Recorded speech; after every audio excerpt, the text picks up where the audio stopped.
Ethan, would you suggest the Job Guide 360 guide for candidates getting ready for interviews? Yes, without a doubt. It is well structured and makes preparation straightforward. Welcome to the Deep Dive. Today, we're really digging into a role that's, well, it's absolutely vital, but maybe not always fully understood. The Warehouse Operations Manager. You might hear WOM for short. Yeah, it's a critical hub role. We've looked at a whole range of sources, mostly focusing on, the strategic thinking needed, the big expectations, and even the common interview questions. And we've tried to boil it all down into a kind of blueprint. Exactly. The mission here is to give you a real strategic advantage. We want to go beyond just the daily tasks and really get into the core philosophy of running a modern, high-efficiency logistics operation. Think of this deep dive as a fast track, right? Understanding how this role connects the physical stuff, the inventory, with the digital systems, and crucially, the people. That's the goal, linking it all together to get results. Okay, so let's define that role straight away. What's the core function? The sources all pretty much agree. Overseeing daily operations. That means efficient receiving, storage, dispatch, the basics. But it's evolved so much, hasn't it? It's not just moving boxes anymore. Not at all. You're also deep into inventory management, coordinating sometimes really complex logistics, implementing pretty strict safety protocols. And the big one, optimizing workflows using technology. That's huge now. Constantly aiming for better productivity, lower costs. It's applied efficiency, like you said. And to handle all that, the sources consistently point to 5 critical skills. First, and you really can't function without it, is leadership. Motivating diverse teams, often under serious pressure. Second, organizational skills. Juggling schedules, inventory, workflows all at once.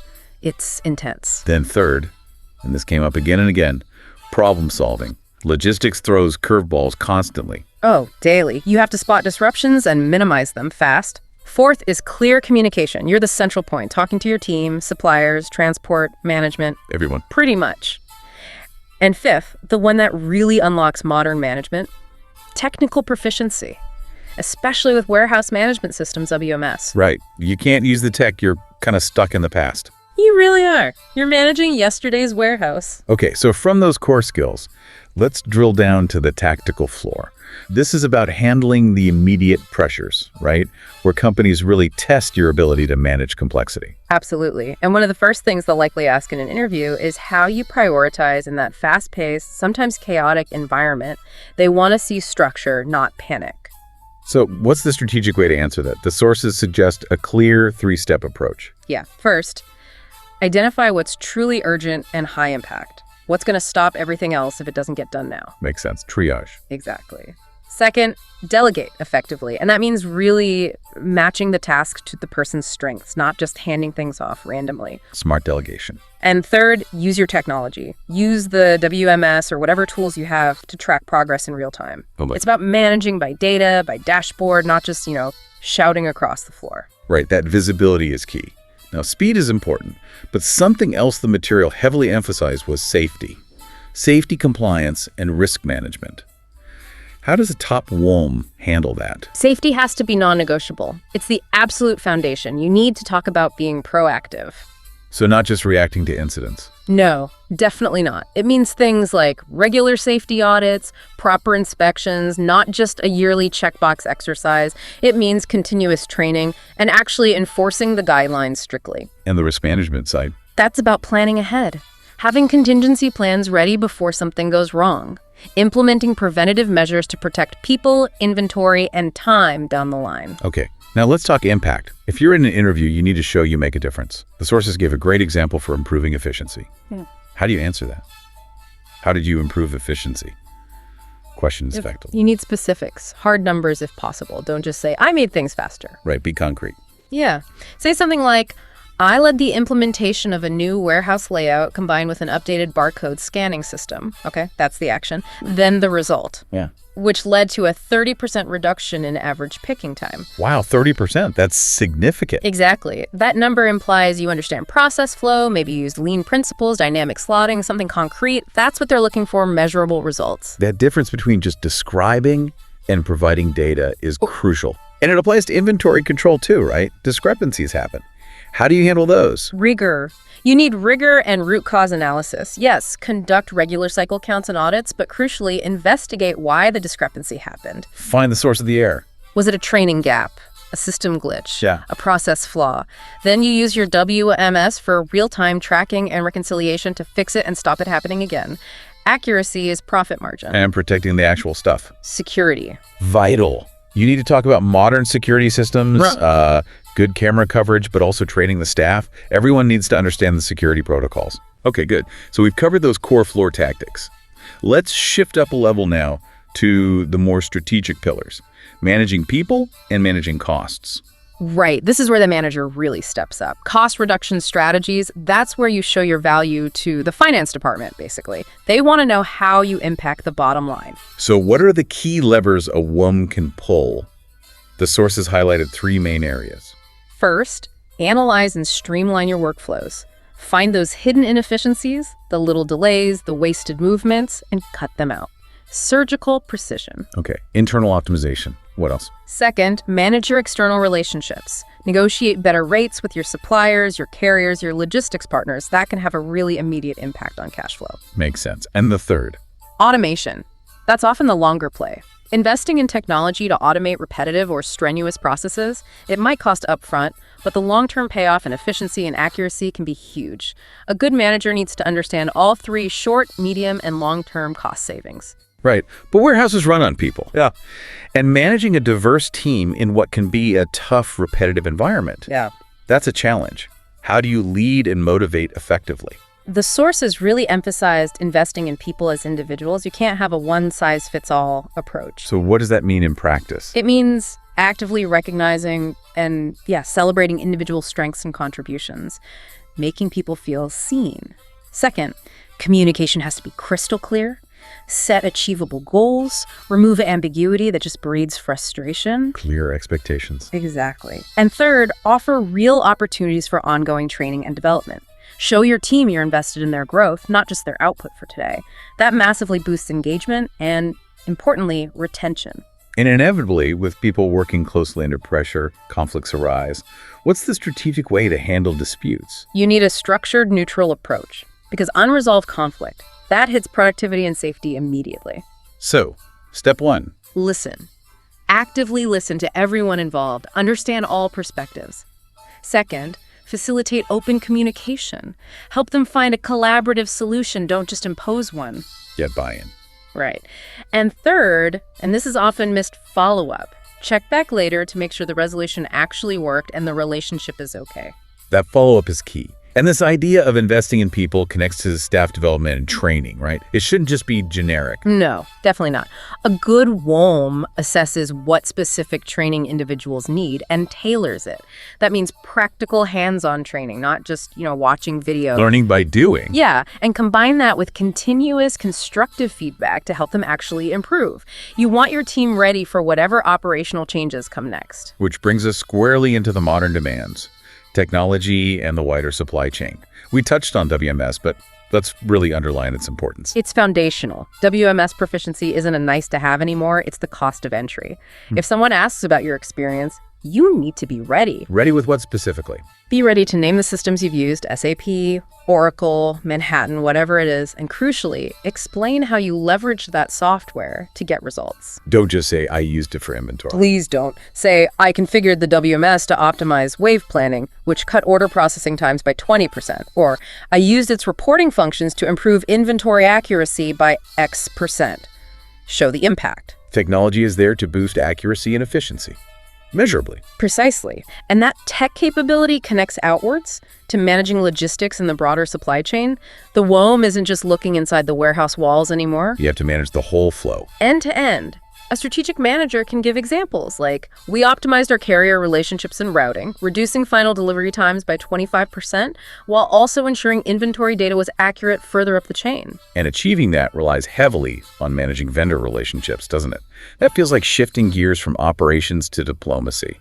It kind of is. You need to build strong, respectful partnerships. That means regular communication, resolving issues quickly and fairly, negotiating terms that work for both sides. And monitoring performance. Absolutely. Using clear service level agreements, KPIs for your vendors. They're critical partners.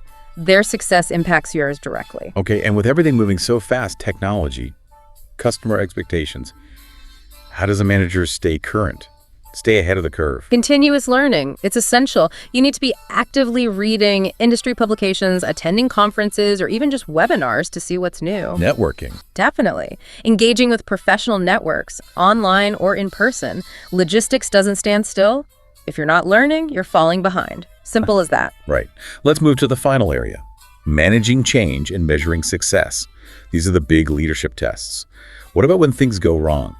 The inevitable crisis. Interviewers love these questions. They want to see how you think under pressure, your resilience. So dealing with a challenging situation, like a massive, unexpected backlog. The key is decisive, structured action. Don't just flap. The strong answer is something like, we faced a sudden surge. I immediately reorganized the team shifts, authorized targeted overtime, and streamlined the picking process for high-priority orders. We cleared the backlog within a week. It shows controlled urgency. Controlled urgency. I like that. What about those, tell me about a difficult decision questions? Those test your judgment and priorities. The sources had a powerful example, deciding to shut down operations for a day. Shut down. That sounds drastic. It was to address a recurring serious safety hazard. The decision prioritized long-term team safety and preventing major accidents over hitting that single day's production target. That shows real leadership, ethical, long-term thinking. That makes sense. And when you're the one driving change, say, implementing a new system. You can't just flick a switch. Change management is crucial. You have to clearly communicate why the change is happening, what the benefits are, then provide thorough training. And watch closely. Yes, monitor how it's going, get feedback, and be prepared to adjust your strategy based on what's happening on the ground. So how do you formalize success? Tracking and improving metrics. Data.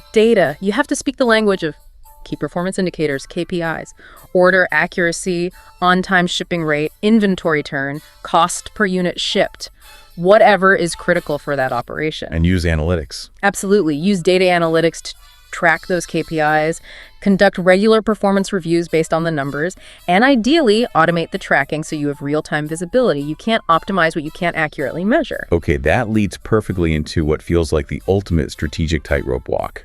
Balancing those short-term immediate needs with the long-term strategic goals. How do you manage that tension? It's the constant challenge of the role, isn't it? You have to keep the wheels turning today while building a better warehouse for tomorrow. So how do you approach it?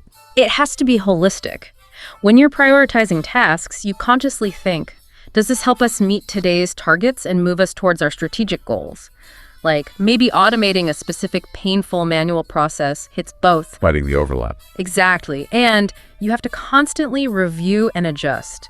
The pressure of the day-to-day will always try to crowd out the strategic thinking, so you need discipline to keep that long-term view in focus. That's a great point. Before we wrap this deep dive, let's flip the script.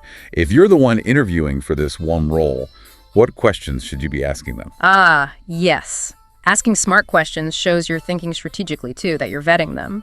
The material pointed to 4 key areas. Okay, what's the first? Ask, what are the biggest challenges currently facing your warehouse operations?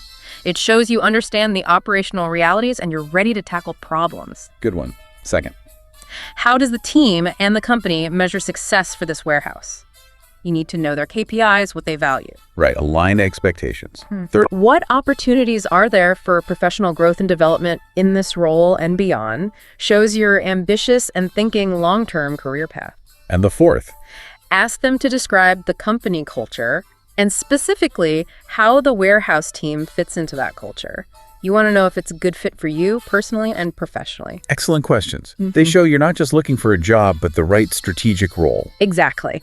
And just general prep advice. Research the company's supply chain. Practice articulating your experience using those specific measurable examples we talked about. And definitely prepare those insightful questions for them. Okay, so to quickly summarize our deep dive today, the modern warehouse operations manager wears 2 hats, really. They have to be a sharp tactical manager on the floor, obsessed with safety, accuracy, efficiency, flow, all that immediate stuff. And at the exact same time. They have to be a strategic leader, thinking about technology, financial performance, developing their people for the future. They're the nexus point where the physical operation meets data and strategy. That complexity, that dual role, leads perfectly into our final thought for you, the listener, to mull over. Okay. In this world of increasing automation, where WMS and other technologies are becoming absolutely central, how does the warehouse operations manager strike that crucial balance The balance between. between the urgent need to implement technology to streamline tasks, cut costs, improve efficiency, and the equally vital need to retain, develop, and leverage those uniquely human skills. Things like leadership, complex problem solving, conflict resolution, things tech can't easily replicate. Exactly. How do you manage the machines and nurture the people who manage the machines and processes? Where do you focus your energy and investment? That's a fascinating ongoing tension in modern logistics. A great question to leave people with. Something to think about. Thank you for diving deep with us today. My pleasure. Thanks for listening. We'll see you next time on The Deep Dive.